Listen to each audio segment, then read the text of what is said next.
ఎన్నికలు వచ్చినప్పుడల్లా ఈ కులగణన ఇవన్నీ లెక్కలు పెట్టుకొని దీని ప్రకారం నేను అడుగుతున్న 10 ఏళ్ళు ఇట్లనే అబద్ధాల సంఘం అట్లనే ఇది అఫీషియల్ డాక్యుమెంట్ కాదు. నేను అందుకే చెప్తున్నా ఈ రోజు వరకు అధ్యక్ష ఇంతవరకు ఈ డాక్యుమెంట్ బయట గ్రూపులలో సర్క్యులేట్ చేస్తున్నారు.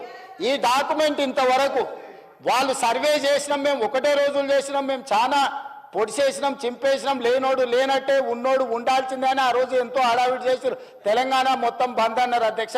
7 గంటల నుంచి 7 గంటలు 12 గంటలు చేసినామన్నారు.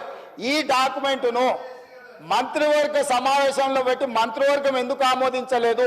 ఈ డాక్యుమెంటును 10 సంవత్సరాలు ప్రభుత్వంలో ఉన్న వాళ్ళు శాసనసభలో ఎందుకు ప్రవేశపెట్టలేదు? ఈ డాక్యుమెంట్కు లీగల్గా ఇదే ఒకవేళ అయితే ఎందుకు ఈ ప్రభుత్వం ఈ నివేదికను బయట పెట్టలేదు అధ్యక్ష? ఒక కుటుంబం ఎందుకు దాచిపెట్టుకున్నది డాక్యుమెంట్ను? అంటే ఒక కుటుంబం కోసం సమగ్ర కుటుంబ సర్వే చేసి ఆ కుటుంబం రాజకీయ ప్రయోజనానికి వాళ్ళు పెట్టుకున్నారు. ప్రజల కోసం మేము చెయ్యాలని ఈరోజు ఇంటింటికి వెళ్ళి ప్రతి 150 కుటుంబాలను గుర్తించి ప్రతి 150 కుటుంబాలకు ఒక ఎన్యూమరేటర్ను పెట్టి రోజుకు 8 నుంచి 10 కుటుంబాలే ఒక్క రోజులో చేయమనలేదు అధ్యక్ష.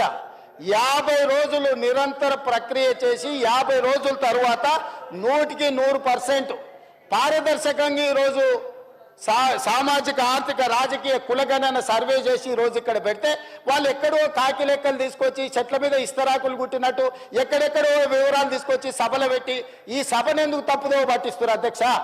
2011 జనాభా లెక్కలు తప్ప ఎక్కడ కూడా అధికారిక లెక్కలు లేవు. ఆ తర్వాత 2024లో కాంగ్రెస్ పార్టీ అధికారంలోకి వచ్చిన తర్వాత చేపట్టిన ఈ సర్వే మాత్రమే అధికారిక డాక్యుమెంటు. ఇంత మించి అధికారిక డాక్యుమెంటు లేదు. ఇట్లాంటి లెక్కలు చెప్తే సభను తప్పుదోవ పట్టించడమే, సమాజాన్ని తప్పుదోవ పట్టించడమే. 2011 జనాభా లెక్కల ప్రకారము 3,50,03,674 మంది అధ్యక్ష 2011 జనాభా లెక్కల ప్రకారం. ఈ రోజు మా ప్రకారము 3,70,00,000 పైచిలకు జనాభా అధ్యక్ష. ఇంకెక్కడ కూడా అధికారికంగా లెక్కలు లేవు. ఎవరైనా చెప్తే ఊహించో లేకపోతే అబద్ధాలు ఎవరైనా చెప్తే అవి మోసుకొచ్చి ఇక్కడ చెప్పడం తప్ప ఏ చర్చకు తావు లేదు. అందుకే దయచేసి మా మిత్రులను బలహీన వర్గాలను సామాజిక న్యాయం చేయాలని ఒక ఉక్కు సంకల్పంతో రాహుల్ గాంధీ గారి మాట ప్రకారం ఈరోజు కాంగ్రెస్ పార్టీ ఏదైతే ప్రయత్నం చేస్తుందో ఈ ప్రయత్నానికి సహకరించండి. నరేంద్ర మోడీ గారిని 2021లో లెక్కించాల్సిన జనాభా లెక్కలు ఇంతవరకు లెక్కించలేదు. వాళ్ళు అడిగారు, వీళ్ళు లెక్కించరు. మేము అడుగుదామంటే సహకరించరు. ఈ రకమైన ప్రయత్నాలు బలహీన వర్గాల సంక్షేమానికి ఉపయోగం ఉండదు. దయచేసి ఇట్లాంటి అర్థం పర్థం లేని అన్ని కాగితాలు తీసుకొచ్చి సభను తప్పుదో పట్టించొద్దు. ఇప్పుడు ఏదైతే చేస్తున్నామో 100% పారదర్శకంగా ఉంది. మిగతా 16 లక్షల కుటుంబాలు ఏవైతున్నాయో ఆ 16 లక్షల మంది వివరాలలో 3 లక్షల పైచిలకు కుటుంబాలు ఉన్నాయి కదా అధ్యక్ష. ఇగో 4-5 ఇన్నే ఉన్నారు అధ్యక్ష ఈ సభలో. ఎందుకు వివరాలు అందించలేదు? తెలంగాణ సమాజానికి వాళ్ళు క్షమాపణ చెప్పాలి అధ్యక్ష. ప్రభుత్వం అధికారికంగా సేకరిస్తున్న సమాచారాన్ని ప్రజాప్రతినిధులుగా ఉండి పక్కదారి పట్టించి వివరాలు ఇవ్వకుండా ఈరోజు సభలో ఏదేదో మాట్లాడితే ఎట్లా అధ్యక్ష? దయచేసి సహకరించండి. ఇప్పుడు కూడా నేను కోరుకుంటున్నా హరీష్ రావు గారిని, చంద్రశేఖర్ రావు గారిని, తారక రామారావు గారిని, పద్మారావు గారిని, పోచంపల్లి శ్రీనివాసరెడ్డి గారిని, వీళ్ళందరినీ నేను కోరుకుంటున్నా దయచేసి ఈ సర్వేలో పాల్గొనండి, వివరాలు ఇవ్వండి.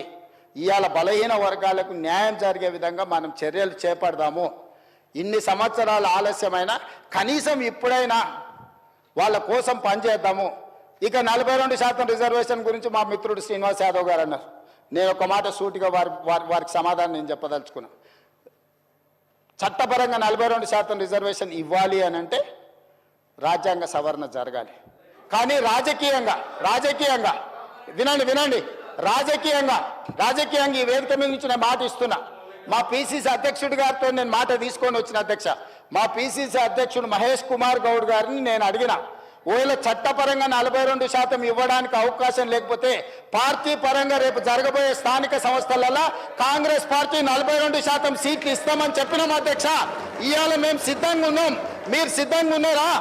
నేను ఇవాళ సూటిగా అడుగుతున్న బీఆర్ఎస్ను బీజేపీని, మా పార్టీ 42% రేపు జరగబోయే స్థానిక సంస్థల ఎన్నికలల్లో 42% సీట్లు మా పార్టీ ఇస్తుంది. ఇది మా కమిట్మెంట్. మీ రెండు పార్టీలు నేను సవాల్ విసురుతున్నా, మీరు రాండి, ఈ వేదిక మీద నుంచి మాట ఇవ్వండి, 42% ఇద్దాం. చట్టాన్ని సవరించే చట్టంలో ప్రొవిజన్ వచ్చినప్పుడు చట్ట ప్రకారం ఇద్దాం.